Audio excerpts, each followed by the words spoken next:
Hey guys, I'm going to do a video real quick. This one for UFC Vegas 75, which means we're only 25 events away from UFC Vegas 100. And I got to be honest, just to start the video off, I'm kind of tired of the UFC Apex Vegas cards, whatever you want to call them, because of the no crowd. I mean, it was nice whenever the pandemic was going on, but at this point, I'm kind of sick of it. I miss the crowd and I want it back for just about every single fight night. I understand using the Apex for, say, the Contender Series, but for an actual fight night or a pay-per-view or something like that, I think we need an actual crowd on all of those. But now that we've got that out of the way, it's time to cover this card, and I've got 4 fights that I want to go through with y'all. Starting off with Pat Sabatini against Lucas Almeida. This one hopefully will be exciting.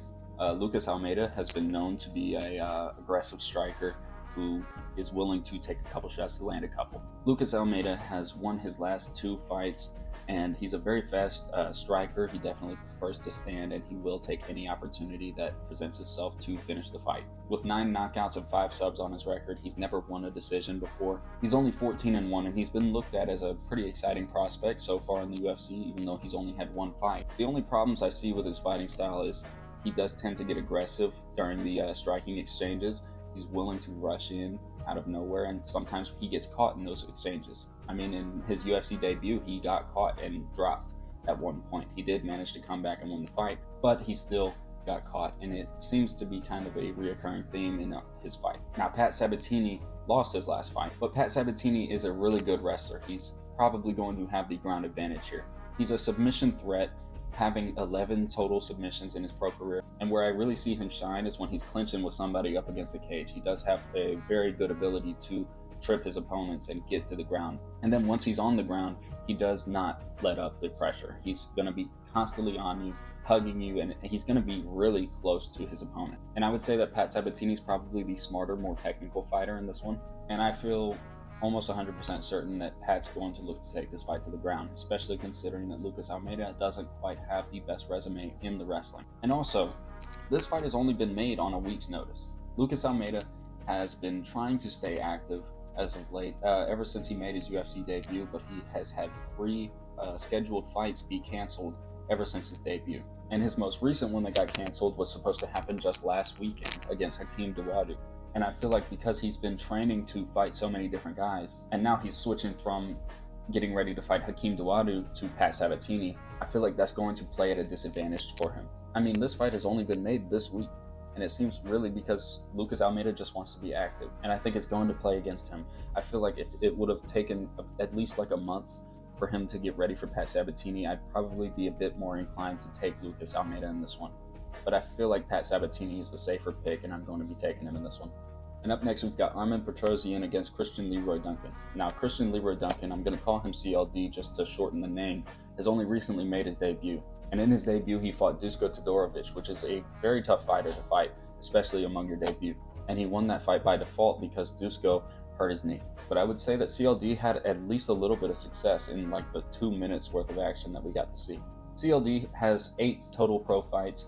All of them he's won, 6 of those by knockout, 1 by submission, and 1 by decision. So he's been on a roll on an 8-fight undefeated streak. But don't think that he has a lack of experience in comparison to Armen Petrosyan. While Petrosyan has more pro fights, looking at CLD's amateur background, he's had 23 total fights, only losing 6 of those. And if you look at the results of those fights, 7 of those ended in him winning by submission.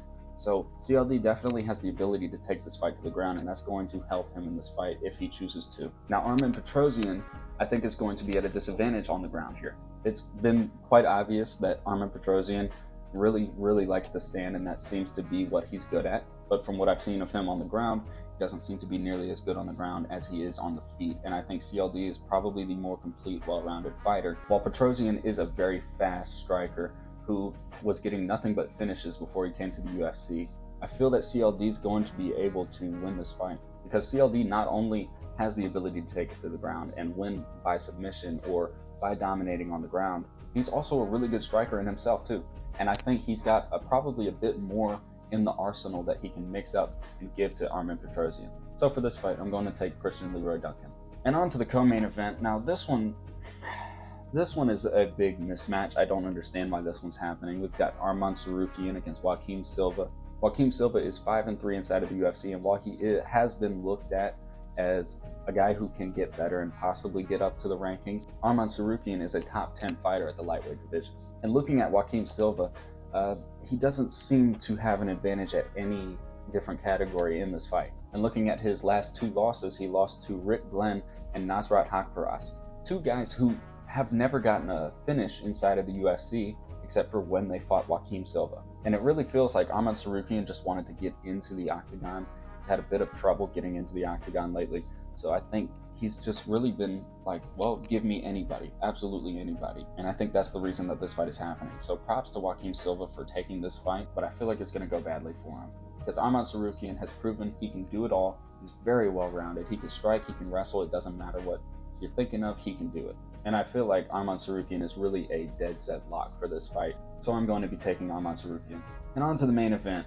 Marvin Vettori against Jared Cannonier. This one's going to be an interesting one, that's for sure. Marvin Vettori is 10 years younger than Jared Cannonier. Both these guys have won their last fight, and they share similar losses on their record. And another similarity between the two is they both have strong chins. They really don't get finished that often. And the only times we've seen Jared Cannonier get finished inside the UFC has been up at 205, in a weight class he probably was a bit undersized for. But as we know, Marvin Vettori is a damn good wrestler. And I have no doubt about it, he's going to look to take this fight to the ground, especially considering the danger that Jared Cannonier possesses in his hands whenever they're on the feet. Because Jared Cannonier has massive power in both hands. He has the ability to put people to sleep, and he needs to keep this fight on the feet in order to have a chance to win this one, I think. But even still, he hasn't shown that he's aging inside the octagon. So I feel like Jared Cannonier is still going to be a big threat to Marvin Vettori. And Marvin Vettori is going to look for the takedown. He's going to look to take this fight to the ground. And if Jared Cannonier can't defend the takedowns, then he's going to be in for a rough night, especially considering that Marvin Vettori is mainly a decision machine. And this is a 5-round fight, so I feel like Marvin's going to really tire out Jared Cannonier. And I just don't see this fight going in Jared's way. So for this one, I'm going to take Marvin Vettori. And it looks like that's all I got for y'all. So hit like, subscribe, and all that.